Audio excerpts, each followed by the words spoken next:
पुजारी की ईमानदारी का इनाम। गांव के एक छोटे से मंदिर में एक पुजारी रहते थे जिनका नाम रामकृष्ण था। उनका जीवन बहुत साधारण था।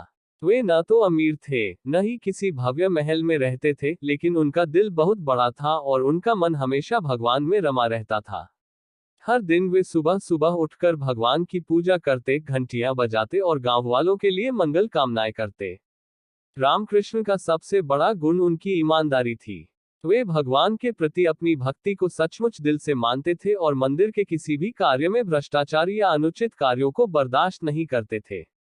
मंदिर के पास एक छोटा सा भंडार था जिसमें प्रसाद और दान के पैसे जमा होते थे। रामकृष्ण उस भंडार के कर्ता धर्ता थे, लेकिन उन्होंने कभी भी उन पैसों को अपने व्यक्तिगत लाभ के लिए इस्तेमाल नहीं किया। वह हमेशा यही कहते थे, जो भी पैसा भगवान के नाम पर आता है वह उसी का है, मुझे उसका कोई अधिकार नहीं है। एक दिन गांव में एक बड़ी धार्मिक मेले का आयोजन हुआ। गांव में दूर दूर से लोग आए थे और मंदिर के आंगन में हजारों लोग पूजा करने के लिए इकट्ठे हुए थे। हर किसी के चेहरे पर खुशी और श्रद्धा थी।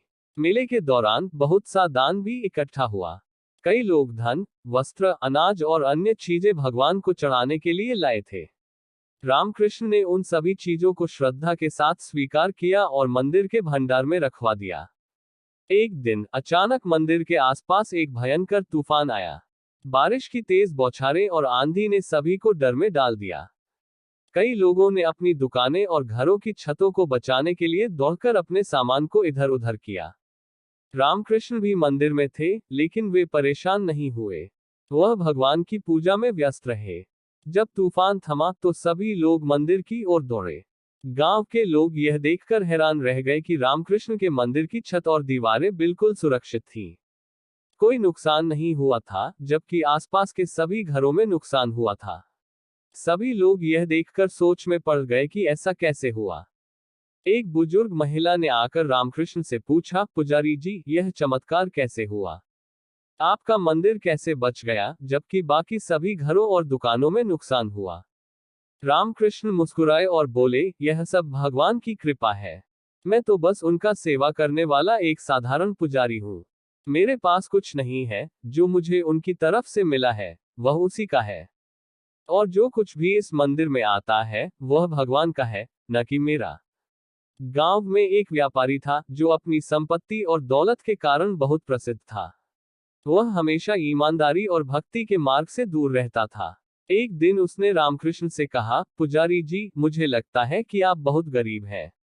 आपने सारी जिंदगी इसी मंदिर में बिता दी है और भगवान की पूजा करने के अलावा आपने कुछ और नहीं किया। आपके पास एक छोटा सा घर है, लेकिन आप इतने ईमानदार हैं कि आपने कभी भी अपनी पूजा की आड़ में किसी को धोखा नहीं दिया। इस बार मैंने फैसला किया है कि मैं आपको मेरी संपत्ति का एक बड़ा हिस्सा दूंगा। रामकृष्ण ने विनम्रता से सिर झुकाया और कहा, आपका प्रस्ताव बहुत अच्छा है, लेकिन भगवान के भक्तों को किसी बाहरी चीज की जरूरत नहीं होती। हम तो सिर्फ उनकी भक्ति करते हैं। अगर आप सच्चे दिल से भक्ति करना चाहते हैं तो आप अपने धन का सही उपयोग करें, न कि उसे मंदिर में चढ़ाकर हमारी ईमानदारी का मजाक उड़ाएं।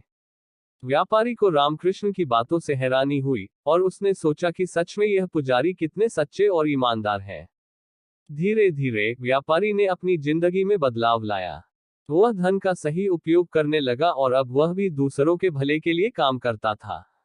कुछ महीनों बाद रामकृष्ण के ईमानदारी का फल उसे भी मिला। एक दिन गांव में राज्य के राजा का दरबार आया।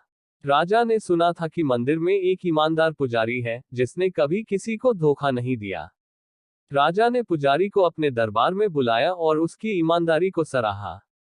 उन्होंने रामकृष्ण को एक शानदार बगीचा और एक बड़ा सा घर उपहार में दिया।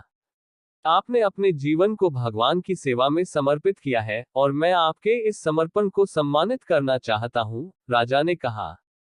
रामकृष्ण ने झुककर राजा का धन्यवाद किया, लेकिन उन्होंने कहा, मुझे यह सब भगवान की कृपा से ही प्राप्त हुआ है।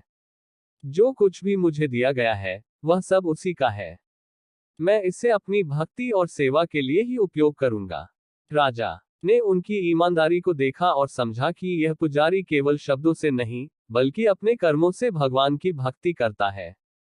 वह रामकृष्ण की श्रद्धा और ईमानदारी से इतना प्रभावित हुआ कि उसने उन्हें और भी बड़ी सम्मानित नौकरी का प्रस्ताव दिया, ताकि वे पूरे राज्य में धार्मिक कार्यों के प्रति लोगों को प्रेरित कर सकें।